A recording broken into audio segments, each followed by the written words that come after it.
Boa noite a todos. Muito obrigada a cada um de vocês que está aqui essa noite, que deixaram de fazer outras coisas para estar aqui, fazer essa partilha. E espero que seja um bom momento para todos nós. É para isso que eu estou aqui, eu vou dar o melhor de mim para que isso aconteça. Bom, como estão aqui algumas pessoas que não me conhecem e algumas que já me conhecem, eu vou ter assim o cuidado de me posicionar tanto para um quanto para outro. Eu começo por fazer aliás, eu vou fazer essa intervenção da seguinte forma: faço uma breve apresentação, mesmo muito breve, porque eu não sou de grandes formalidades da minha pessoa, para os que não me conhecem. Faço um breve apanhado sobre o que é que eu tenho feito nos últimos tempos, para se localizarem. A seguir, pretendo mostrar algumas imagens de um momento muito pequenino de tudo que eu tenho feito, porque assim, é realmente muita coisa e o nosso tempo é muito curto, então eu tenho que focar, eu tenho que encontrar um foco e ser objetiva. E o meu objetivo aqui com essa fazer algo, mostrar algo um pouco diferente para aquelas pessoas que estão sempre comigo e que alinham nessas conversas, e como também mostrar ao longo dessas imagens como é a Ana quando está à procura de temas e de conteúdo com qualidade, né? E quando eu digo com qualidade, para mim agora a fasquia vai sempre subindo, não é? Porque eu procuro a excelência, sim, mas não quer dizer que eu sempre a encontro. E o público que já me conhece e agora vê algumas imagens que são boas, que vão ganhando prêmios, quer dizer, acabam por esperar mais e mais de mim, que torna o meu trabalho um pouco mais difícil a cada vez. Bom, voltando às coisas assim, cada uma por sua vez. Já viram para o meu sotaque doce que não nasci em Portugal, mas considero-me luso-brasileira. Eu não gosto de ser chamada a Ana brasileira, porque eu tenho assim metade do coração para cada lado, né? Eu tenho 20 anos de Portugal e tenho uma identificação enorme com o país. Portugal é o meu país hoje, é onde eu me sinto bem e é onde eu vou estar provavelmente até o fim da minha vida. Bom, eu não sou fotógrafa há muito tempo, sou fotógrafa há uns 15 anos, talvez. Isso não é nada em termos de fotografia, né? Quem está na área sabe que é uma área que exige um longo tempo de atividade, um longo tempo de desenvolvimento e até que a pessoa consiga se desprender daquela parte básica e técnica para poder se encontrar e projetar a sua forma de ver o mundo nas imagens. É uma coisa que demora mesmo muito, muito tempo. Então, 15 anos não é nada. Eu, antes disso, dava aulas no ensino universitário, no Algarve, durante 11 anos, e aos poucos acabei por deixar as aulas e me dedicar 100% à fotografia. Pelo gosto, né? Eu gosto das duas áreas, mas a fotografia falou mais forte e não é possível dedicar a muitas coisas ao mesmo tempo. Ok. E pronto, eu tenho desenvolvido assim meu lado profissional, sempre no Algarve, em áreas diferentes e paralelamente à área profissional, eu sempre tive esse gosto pelo retrato de viagens, e já é uma coisa que dura mesmo muito tempo. E esse gosto foi se desenvolvendo, assim, o short storytelling é que eu acabei por desenvolver uma maneira muito própria de viajar e de buscar os conteúdos da forma que eu prefiro. E essa forma própria de viajar foi deixar de ir a locais onde estão todos os outros viajantes e seguir o caminho inverso. E isso porque eu, muito naturalmente, acabei por ver que sempre que eu fazia esse movimento, eu tinha uma produção muito melhor de conteúdo e uma vivência muito mais intensa. Então, aos poucos, eu fui cada vez mais e mais me isolando nas viagens, indo para locais remotos, vilas pequenas, onde eu pudesse encontrar tribos, minorias étnicas, pessoas genuínas, e tudo que fosse aspectos culturais que eu pudesse documentar. Então, eu, antes da minha viagem grande, que eu tenho feito várias, a viagem do livro Outros Mundos, de 1 ano, 1 mês e 1 semana. E antes de sair para essa viagem, que eu não tive tempo de fazer plano nenhum, que eu trabalhei como uma louca nesse ano, um amigo que conhece bem a Ásia disse-me: tu não vais encontrar lá o que estás à procura. Eu disse a ele, meu principal objetivo é encontrar uma Ásia genuína, encontrar pessoas genuínas, documentar a cultura e fazer um bom trabalho fotográfico. Ele dizia, isso não é possível, porque a Ásia já está, não me lembro a palavra que ele usou, mas ele queria dizer que as pessoas já estão à espera do visitante. Então, o fato de estar à espera do visitante muda todo o comportamento e a forma de recebê-lo, né? O estrangeiro deixa de ser um convidado, uma pessoa que está de férias, um visitante, para ser uma oportunidade. E no fim dessa viagem, eu tenho que discordar do meu amigo, porque eu acho que quem procura, encontra. E eu encontrei a Ásia genuína. Foi simplesmente fantástico. Agora, para localizar no tempo, eu tenho feito várias, mas a última não foi essa que eu vou comentar hoje. A última foi para o Bangladesh, em que eu fui intencionalmente à procura de um conteúdo. E o conteúdo era documentar crianças de órfãos de pai e mãe, em função do conflito, e as viúvas do conflito, no campo de refugiados dos Rohingyas. E para quem não sabe, são aquelas pessoas que fugiram de Myanmar e atravessaram a fronteira para o Bangladesh e formaram ali o maior campo do mundo, com 1.200.000 pessoas. Pronto, e eu não completei todo o projeto porque tive alguma dificuldade de acesso nos campos.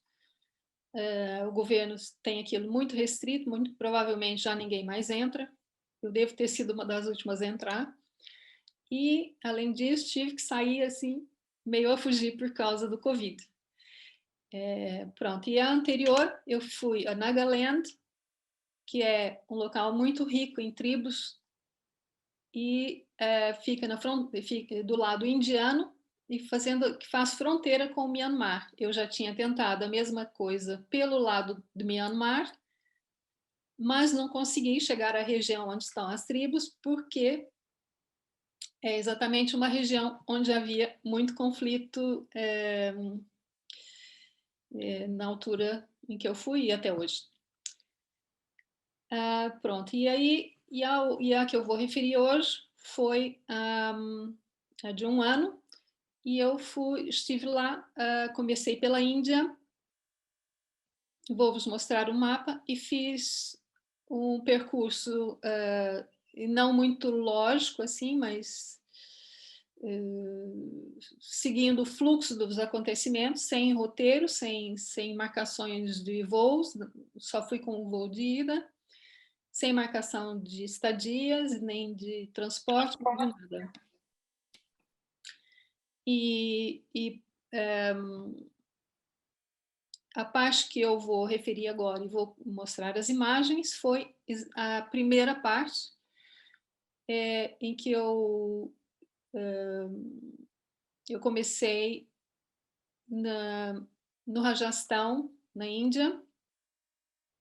Na verdade, a minha ideia era que a minha viagem, que era para ser uma viagem, uma volta ao mundo, mas acabou por ser uma volta à Ásia, porque a Ásia foi tão intensa e tão rica que não fazia sentido nenhum sair de lá. E então eu comecei na Índia, na Feira dos Camelos, com a ideia de, depois que terminasse, eu começava então o meu objetivo. Mas o fato foi que desde o dia 1 a minha viagem começou, porque a Índia foi muito produtiva mesmo, foi muito intensa e muito produtiva, tanto em termos de experiência quanto em termos de imagens. Pronto, acho que já dei uma ideia geral e agora eu vou partilhar o ecrã e vou aqui.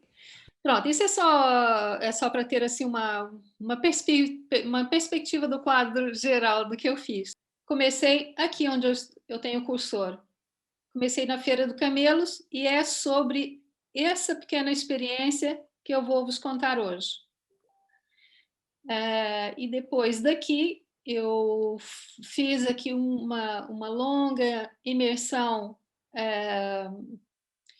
num local que chama-se Kutch, quase na fronteira com o Paquistão, que foi altamente produtiva. E depois explorei a região do Gujarat aqui, e aqui não foi fabuloso, foi fantabulástico, foi mesmo muito, muito bom. Depois fui para Nepal e fui descendo pela Ásia, Myanmar, Vietnã, desci para o Camboja. Aqui nessa fronteira fui deixada sem mala e sem passaporte pelo condutor do autocarro, já contei essa história uma vez.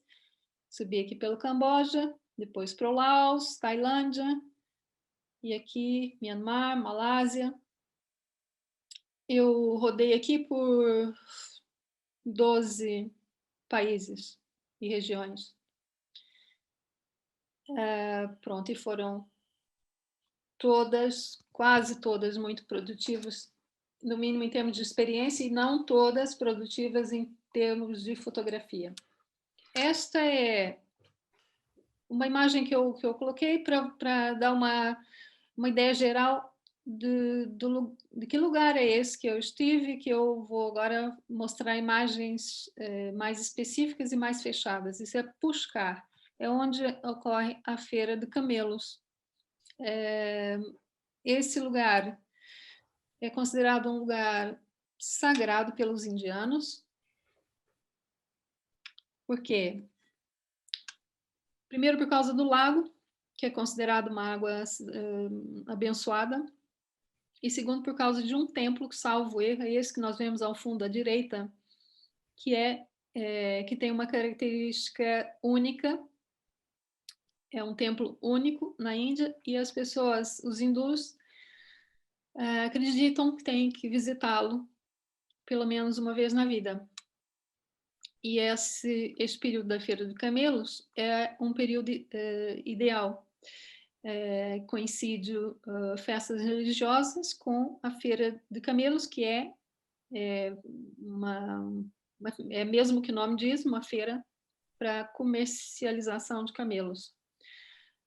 Se vocês observarem, as pessoas que estão a andar aí à volta do lago são basicamente visitantes indianos, mas é um evento que chama também estrangeiros.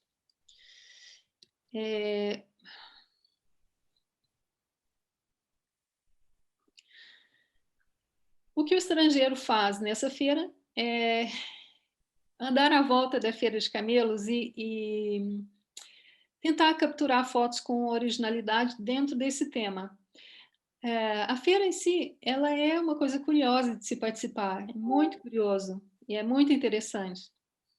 E andamos por ali, o que fazemos é cada um à sua maneira, tentar retratar o evento da forma mais original possível, né? Então, cada um à sua maneira, buscar enquadramentos, buscar coisas da cultura dentro do tema da Feira dos Camelos.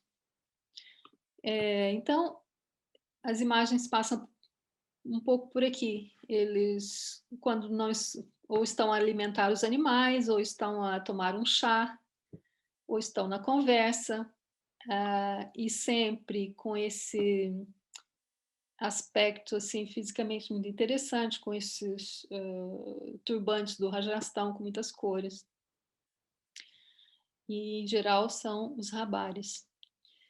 E é possível procurar coisas, o desafio dos enquadramentos, porque não é fácil, né? Há pessoas por todo lado.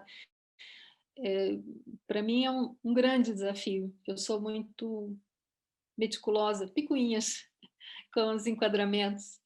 Eu gosto dos enquadramentos limpos, eu não gosto de partes do corpo cortadas nas extremidades do frame, nem de humano, nem de animal. E, e não é nada fácil fazer isso. Mas vai se fazendo, procura-se umas silhuetas,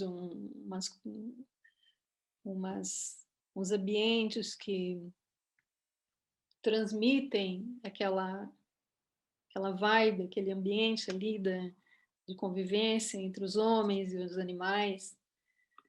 E pessoas exóticas, assim, não falta, muita gente muito interessante para retrato. A forma como eles se organizam também é muito curiosa, as tendas improvisadas, os animais a serem alimentados, a forma como interagem entre eles para fazer o comércio em si. E pronto, tentar interagir, tentar criar oportunidades interessantes, os retratos podem ou não sair interessantes. Aqui, por exemplo, não é um retrato que eu incluiria assim em nada muito importante, porque tem camelo ao fundo, tem braço cortado, mas não deixa de ser uma imagem interessante pela expressão, pela forma descontraída que o sujeito tem, né? E a forma de segurar o cigarro entre o dedo indicador e o médio. Tudo aqui, a pessoa observar bem, vai lendo coisas sobre a cultura. Aqui está uma senhora que veio ter comigo a falar e falar. Até hoje eu não sei o que é que dizia, porque eu não falava a língua dela e nem ela a minha. Mas essas interações são assim momentâneas, mas igualmente boas. Aqui está uma silhueta e pronto, é isso. A feira aqui eu fiz mais ou menos assim um pequeno apanhado do que é que se pode fazer. Lógico, pode ser mais criativo, sim, pode. Agora, eu olho para o evento, vejo muitos fotógrafos e fico a pensar, esse tema não é um tema forte o suficiente para o que eu pretendo. Então, a Ana começa a olhar para os lados. O que é que tem nesse espaço onde eu estou que outros ainda não viram? Onde é que estão as oportunidades? Onde é que estão as pessoas que eu vou poder interagir, saber das suas histórias e gerar aqui interações e uma relação curiosa e lidar e saber como é que vivem, retratar o cotidiano. Onde é que estão essas histórias? E começo a observar. É, então, eu, logo no início, parei de dar atenção à feira e comecei a observar fora, nas imediações do recinto da feira, comecei a olhar para os acampamentos. Então, esses homens vêm aqui, comerciar os seus camelos, mas muita gente vem a reboque. Às vezes vem as suas famílias e às vezes vêm pessoas que utilizam a feira como uma oportunidade paralela, não para comercializar camelo, mas para outras atividades. Então, comecei a ir nos acampamentos deles. Aí sim, a coisa começa a ficar um pouquinho mais interessante. Por quê? Lá está cheio de vida, cheio de informação para quem gosta de observar e aprender como é o dia a dia, como é que é a vida dessas pessoas que praticamente muitas delas vivem uma vida nômade, vão indo de feira em feira e vão fazendo a sua vida, criando a sua subsistência assim, de alguma maneira, com alguma atividade relacionada aos eventos.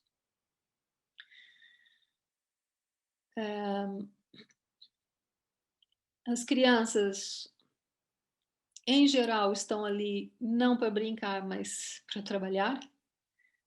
E, em geral, não têm oportunidade de estar na escola. Então, cenas como essa eu já começo a achar mais interessantes. São as pessoas, são as mulheres, provavelmente, dos comerciantes de camelos, que estão ali preparar qualquer coisa para, muito provavelmente, esqueci o nome, um desses lenços que se põe à cabeça, e muito provavelmente vão aproveitar a feira para vendê-lo. E aqui está uma miúda, estava também a trabalhar lá nas imediações. Uma outra miúda que eu achei giríssima, que estava a fazer coisas, uma espécie de umas chamuças para vender. Aqui estão uns miúdos, o mesmo que estava na carroça, que fiz alguns retratos, e eles estavam, salvo erro, a função deles era buscar alimento para os animais. Aqui está uma senhora que esteve provavelmente a recolher os dejetos dos camelos. E essas fezes são colocadas para secar, e ela tem esse espaço aqui cercado lá à volta do barraco que ela estava, e ela espalha assim que chega da recolha, espalha pelo chão, deixa ao sol 1 ou 2 dias, deixa secar e depois junta, faz um pacote e volta à feira para vender para os comerciantes usarem como combustível para cozinhar ou para fazer chá.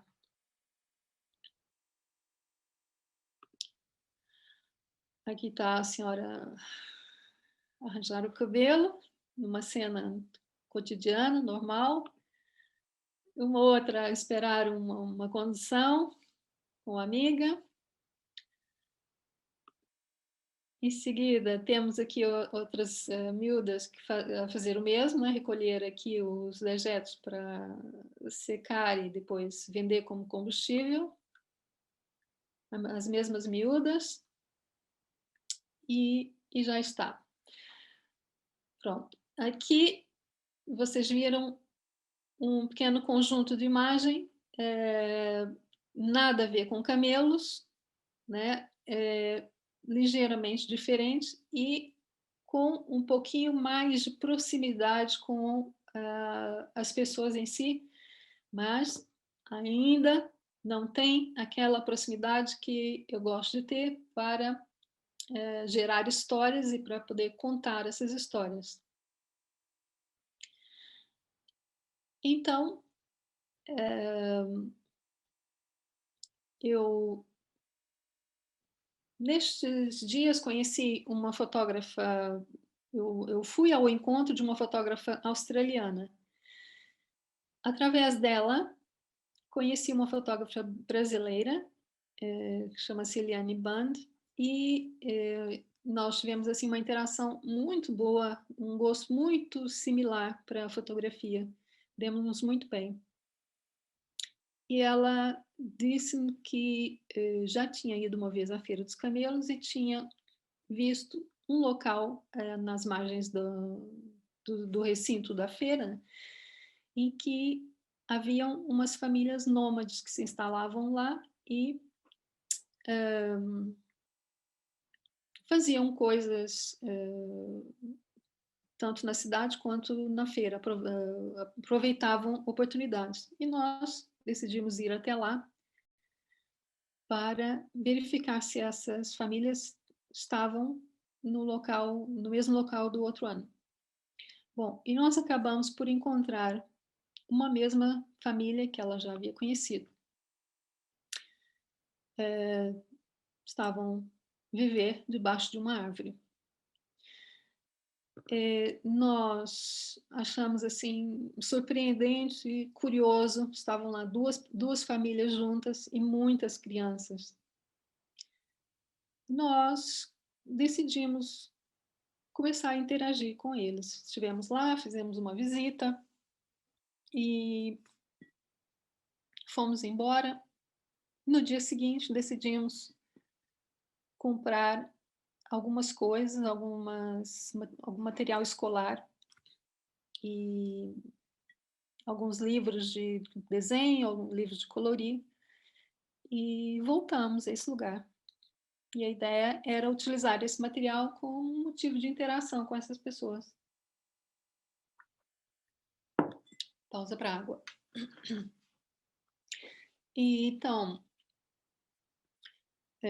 levamos esse material e estivemos uma tarde inteira lá com essas mulheres, com essas crianças, só descompromissadamente a desenhar e colorir. E foi um momento bastante assim curioso e agradável. A forma como estivemos ali com essas pessoas estranhas e ao mesmo tempo tão fácil de desconectar, sem saber a língua, né? Recordo que nós não tínhamos aqui um tradutor. E olhando para essa cena, a primeira coisa que me faz recordar é que eu inventei uma brincadeira para cada um dos miúdos colorirem uma parte do livro e dei um lápis a cada um e quando nós começamos a brincadeira eu fui surpreendida pelo fato de que as crianças não sabiam pegar no lápis, elas pegavam num lápis da mesma forma que pegavam no machado. E isso mexeu muito comigo. São coisas que não se espera, né? Nós vivemos aqui no nosso mundinho com tudo certo, tudo garantido, tudo acontecer no tempo exato. Então, quando nós vemos crianças que já começam a entrar naquela fase escolar, assim, ainda tão longe da realidade, é um pouco triste. Mas O que importa aqui é que isso é uma foto de um telemóvel, só para ilustrar aqui a ideia. Nós tivemos assim bons momentos aqui, visitamos várias vezes essa família e fomos retratando um pouco o cotidiano a cada visita.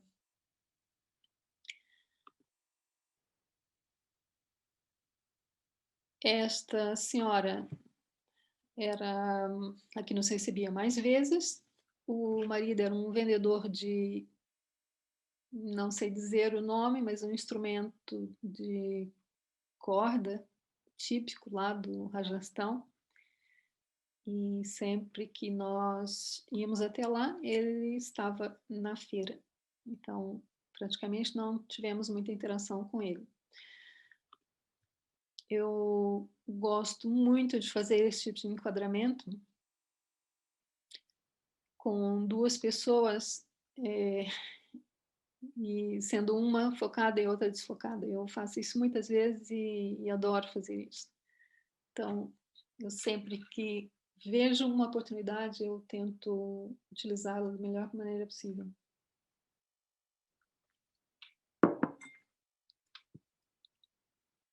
Essa era a matriarca lá da família.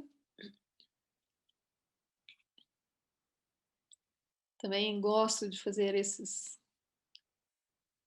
planos assim fechados de retrato. Eventualmente, principalmente quando a face é exótica. Aqui tem um outro enquadramento duplo.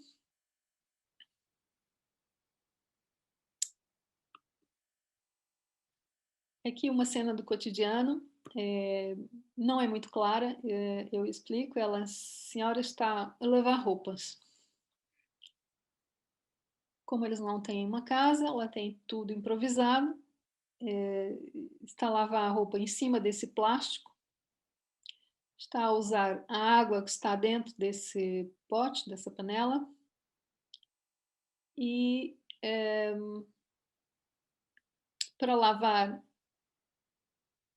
os potes em si, ela usa água com areia.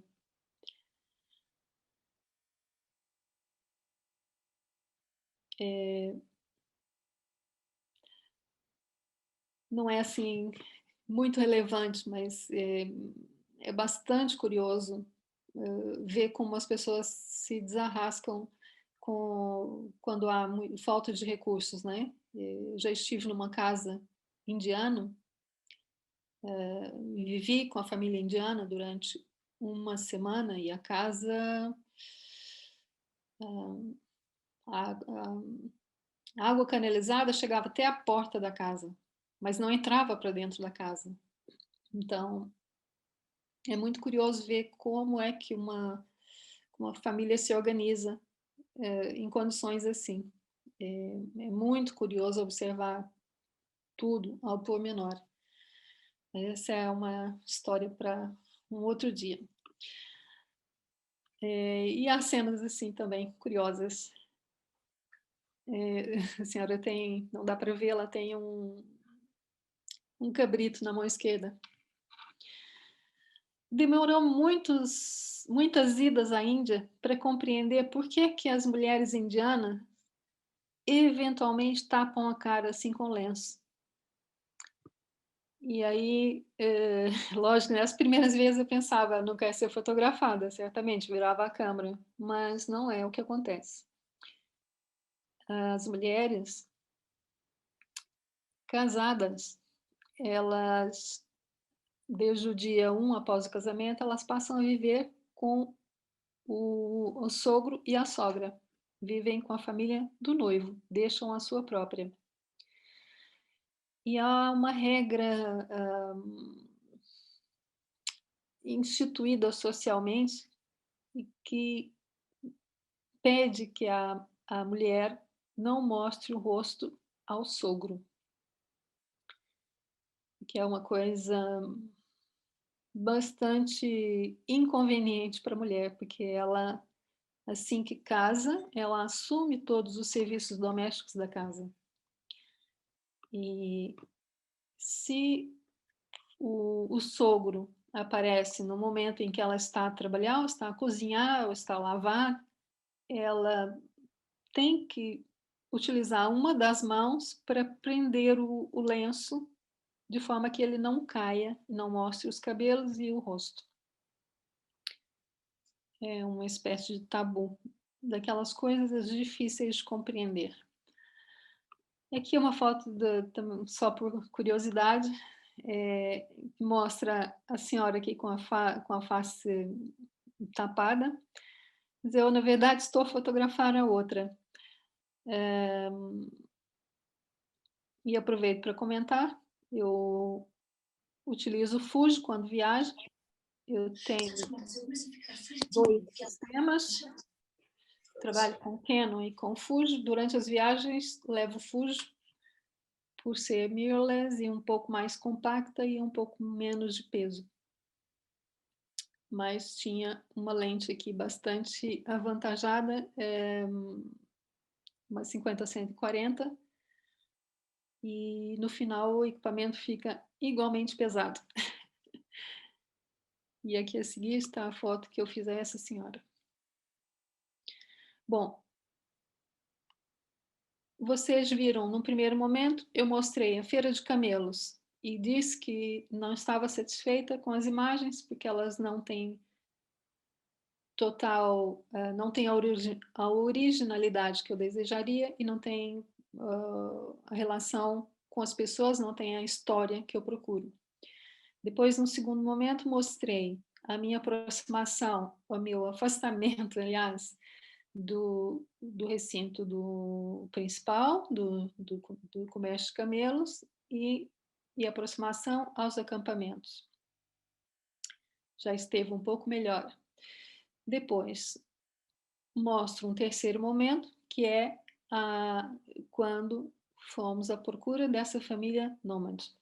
Aqui, sim, já tinha aqui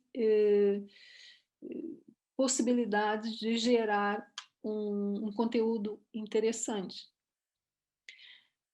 Mas, num certo momento aqui da nossa interação com a família,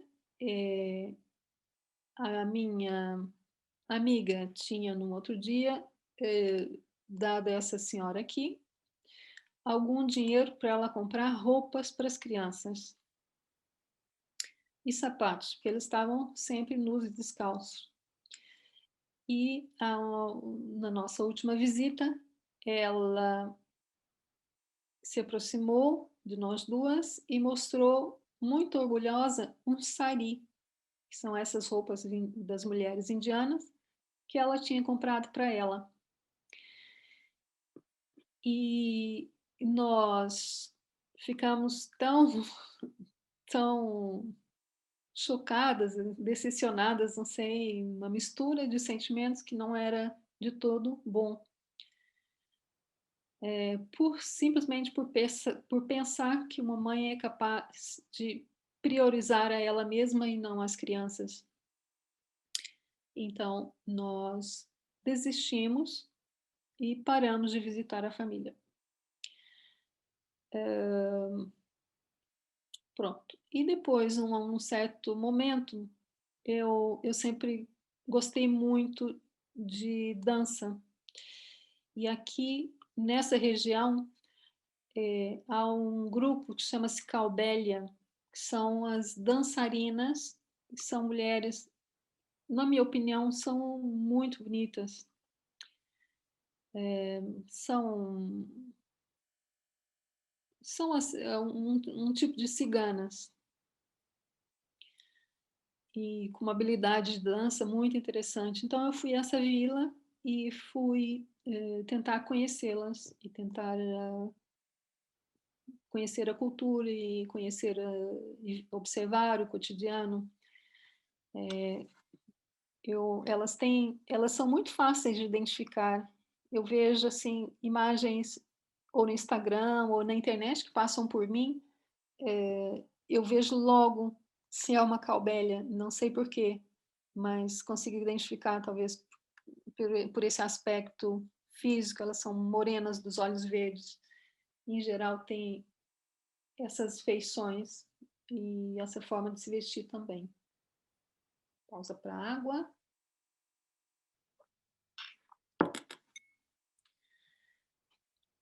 Pronto, e eu fui a essa vila e tem que ver o tempo.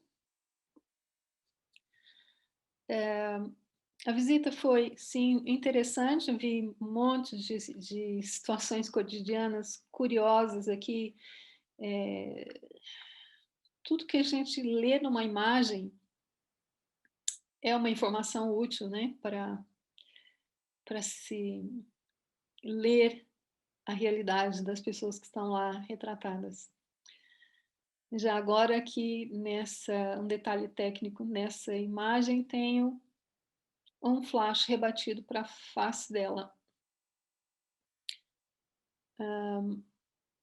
Em geral, não preciso, uso a luz natural, mas ela aqui está em contraluz. Se não usasse, eu acho que está escondida atrás desse pano. Se não usasse, ela ficaria com os olhos muito sem vida e sem iluminação nenhuma. Uma outra cena do cotidiano, espontânea, né? Tá aqui o senhor a dar a teta à cabra, ao cabrito. O senhor do Rajastão. E é um outro cenário que dá para ler montes de informações, né? Tudo aqui é informação sobre como essas pessoas vivem. Essa não é a vila propriamente dita, mas é ao lado. Fui a uma escola também, uma visita muito curiosa. E, aliás, as minhas visitas às escolas são sempre muito produtivas. É exigente a visita às escolas, né? É preciso a pessoa ser desprendida e ser extrovertida. E se a pessoa tiver essa leveza e for extrovertida, é muito produtivo e é muito bom. E nessa mesma visita, participamos de um evento, de uma espécie de uma cerimônia que se faz aos bebês quando eles acabam de nascer. Essas mulheres da Caubélia estavam como que desejar boas-vindas ao bebê de uma delas que tinha acabado de nascer. Aqui no canto inferior direito, a senhora, quando toca, está como que dando a sua bênção à criança. Uma bênção e uma nota, né? Aqui em cima está uma nota. Do dinheiro indiano.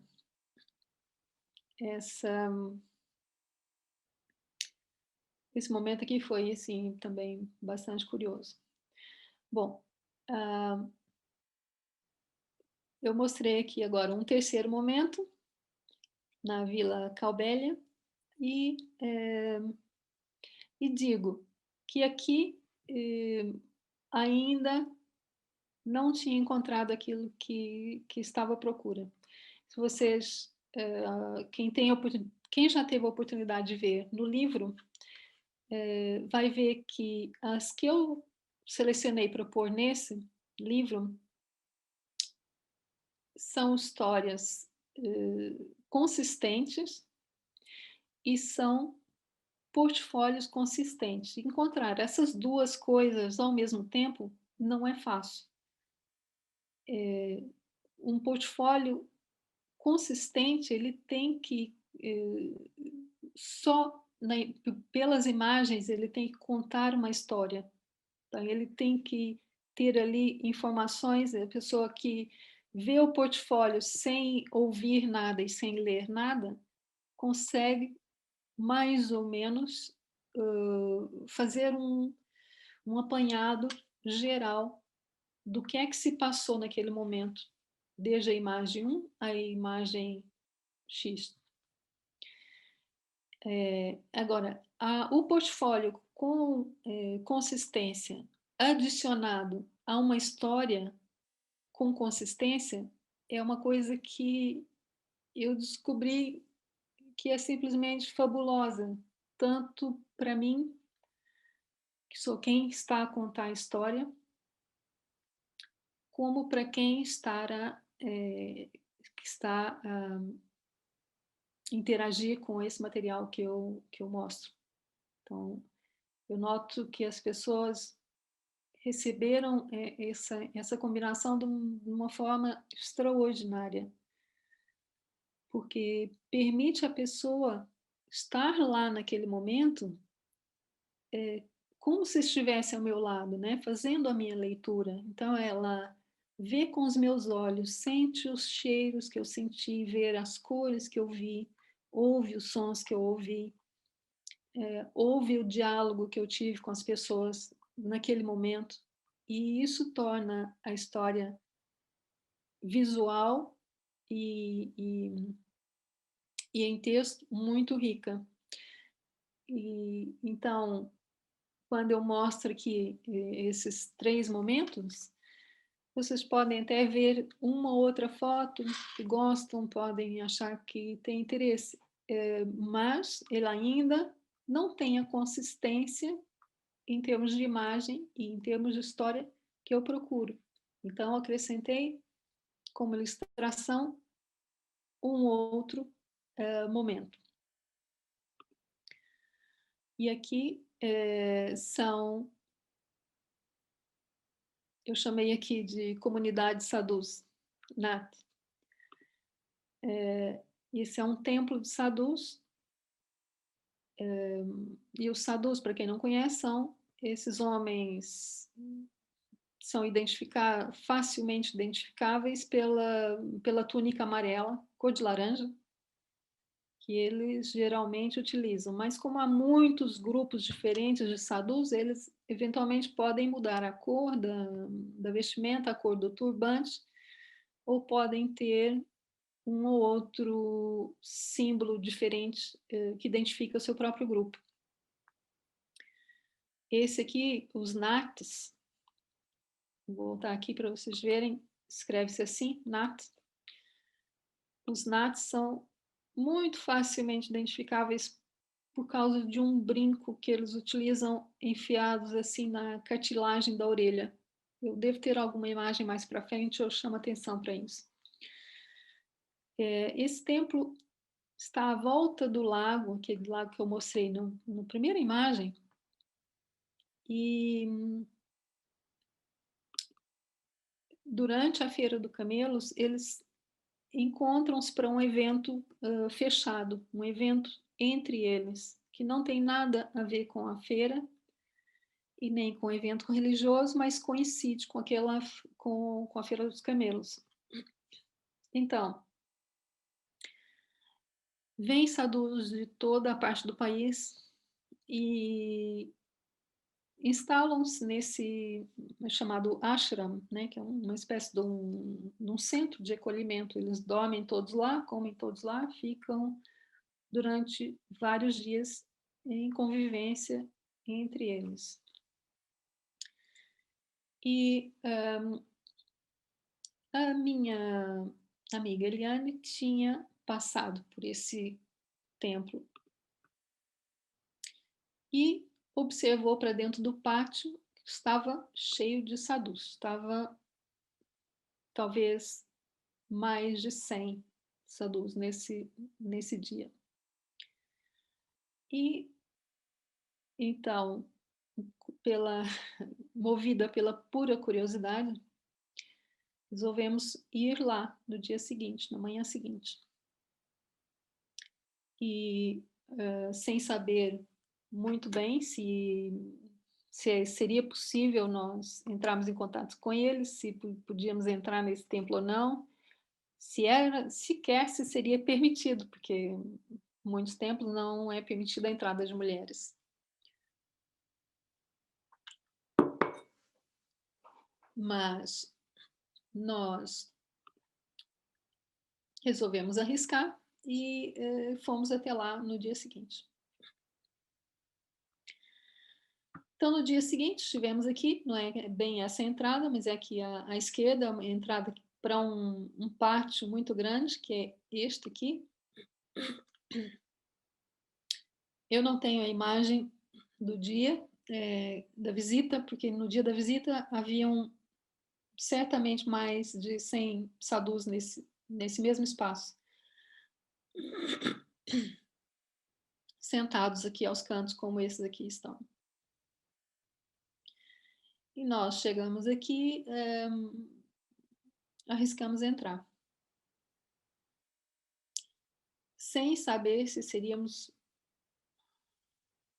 teríamos a entrada permitida ou não. Mas o fato é que conseguimos entrar. Eu fui para um lado, a Eliane foi para o outro, e eu fui andando pelo pátio, e eu fui achando aquela cena fabulosa. Eu nunca, na minha vida, eu vi tanta cara exótica e boa para retrato reunida num mesmo espaço. Então, entrei e observar as caras sem usar a câmera guardada, e observar e achando aquilo fantástico e louca para fotografar, mas assim, cautelosa, querendo estudar a situação. E alguns sadhus mostravam-se simpáticos e eu arrisquei a andar um pouco mais, vim até esse terraço aqui em cima. Eles, na boa, estavam aceitando, ninguém demonstrou assim que a presença era indesejada, e eu fui arriscando, fui chegando, fui aproximando e lendo as expressões, né? Ao mesmo tempo, aqui nessa cena, estou no terraço do templo, arrisquei tirar a câmera, mas fiquei um longo tempo só a observar. E num dos terraços havia um grande grupo em frente a essa pequena casa, que no momento da foto já não tinha quase nenhum, mas estavam todos por ali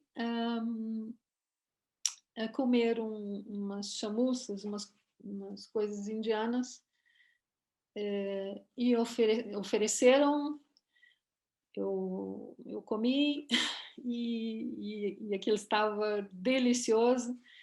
Estavam até agora muito simpáticos. Eu arrisquei tirar a câmera, fotografei, sem problema nenhum.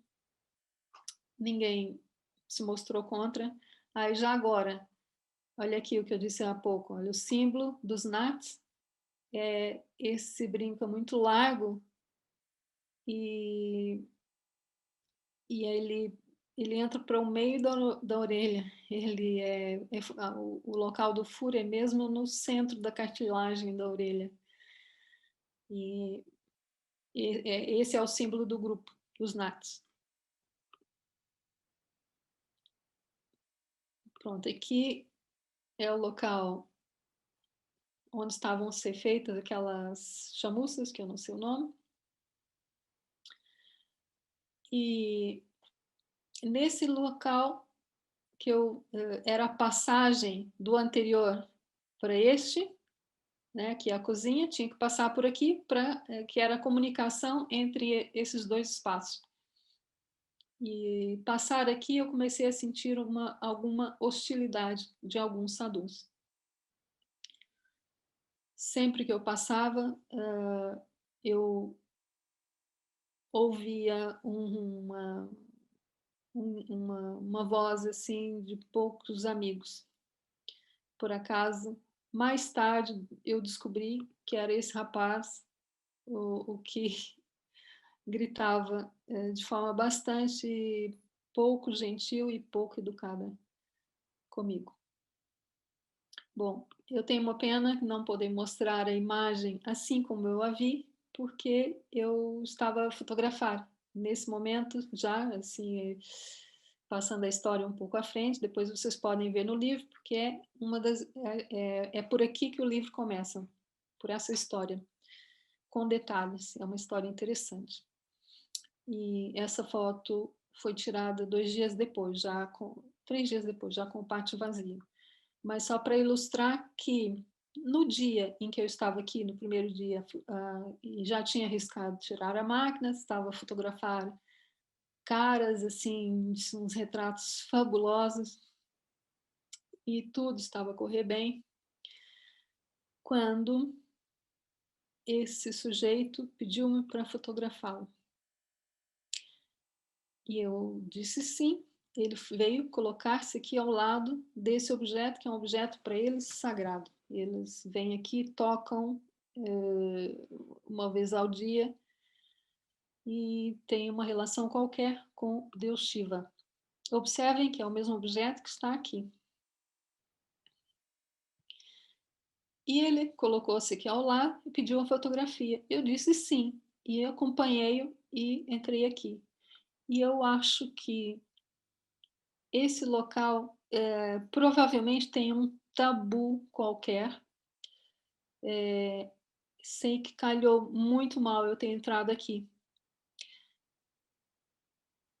E nunca vou saber por quê, mas muito provavelmente por não ser hindu, né, uma pessoa, um não hindu, entrar num espaço reservado, ou talvez por ser mulher, ou talvez por ser ambos.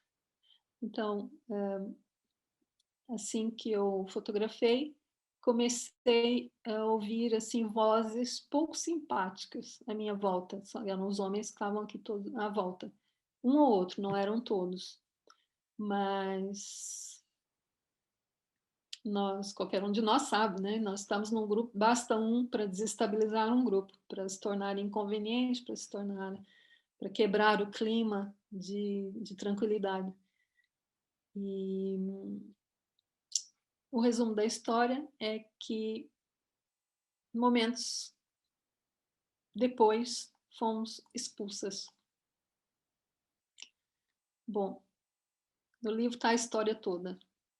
E quem tiver curiosidade pode depois ler para saber como é que nós acabamos nos tornando amigas da Malta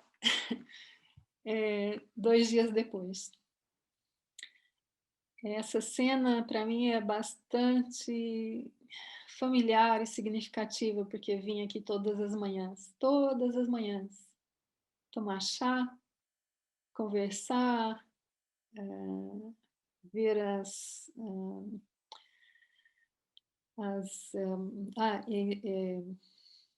entregar fotografias, né, que nessa foto vou passar à frente. Nós fotografávamos e a cada volta levávamos para ver, e era um motivo de interação e de diversão entre nós e entre eles também. E voltando aqui, esse Sadhu está mais próximo do ecrã à esquerda, chama-se Vijay, e era quem abria as portas para mim, foi quem sempre me recebeu bem, foi quem sempre tornou a ambiência agradável, sempre contava histórias, sempre fazia perguntas e sempre, aliás, era o único que dava para ter alguma comunicação, porque ele era assim extrovertido e falava algumas palavras de inglês, embora metade eu não não conseguia entender porque ele não tem dentes na boca e tornava a pronúncia bastante assim difícil de distinguir as palavras. Esse sujeito aqui, uma curiosidade, embora não seja assim a opção mais óbvia, este do turbante amarelo, alaranjado, terceiro à esquerda, era um líder. E se vocês observarem, nem é o mais velho e nem assim, não, fisicamente não indica a liderança, mesmo porque era bastante calado. E aqui está esse sujeito de pé. Uma curiosidade sobre ele, ele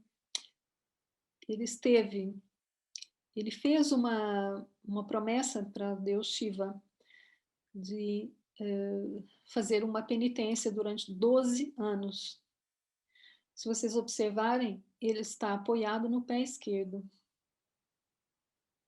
O pé direito está assim meio que a descansar. E a ideia dele, a promessa que ele fez, é de ficar de pé durante 12 anos. Ouviram bem? Ficar de pé durante 12 anos. Isso significa 24 horas por dia de pé. Tá? Então, nem para dormir ele pode se deitar. Não pode sentar, não pode agachar. No momento dessa foto, ele estava, segundo o que ele disse, no 2º ano. Pronto, e aqui a história se desenrolou lindamente, fiz fotos, eu tenho fotos que nunca mais acabam e eu não pude acrescentar no livro tudo que eu quis, porque eu não tinha livro para isso, eu tinha que fazer só um só para eles. Fiz um portfólio bastante consistente, as imagens que eu estou mostrando agora são extra, né? Aproveitei a oportunidade, que sei que estão aqui pessoas que conhecem a história, estou a adicionar informação e estou a mostrar imagens extra. E a história em si também revelou-se bastante interessante. A minha interação como mulher ocidental, uma cultura completamente diferente, no meio de um grupo de homens que abriram mão de viver em sociedade, de viver com suas famílias, de viver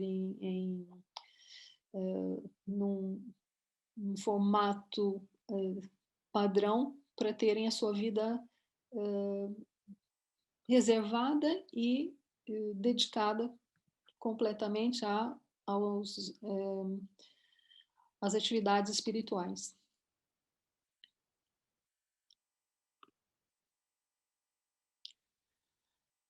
E assim era o dia a dia. Eles fumam muito, bebem muito chá todas as manhãs e leem jornal, que é uma coisa curiosa. Aqui está de novo meu amigo Vijay, e quem eu perdi o contato, mas que aqui dentro de mim sou muito agradecida pelo espaço que ele me abriu e a oportunidade que ele me deu de viver essa história. Aqui está uma cara que eu acho fantástica. Adoro caras exóticas. Quanto mais assustadora, mais eu gosto. E aqui para ilustrar que todos os dias íamos participar com eles de uma coisa que chama-se A Arte, AARTI, que é uma cerimônia hindu. Eles aqui, cada um assume um papel, né? Ou tocam instrumentos diferentes, ou acendem os incensos, ou purificam a sala com a pira. Cada um assume uma função. Esse aqui está a tocar o sino, né, com a indicação de que a cerimônia vai começar. E assim se desenrolou essa história. Essa é uma das imagens que entrou para o livro, e ela esteve em exposição na China e em outros lugares, em vários lugares. E é uma das minhas favoritas desse portfólio.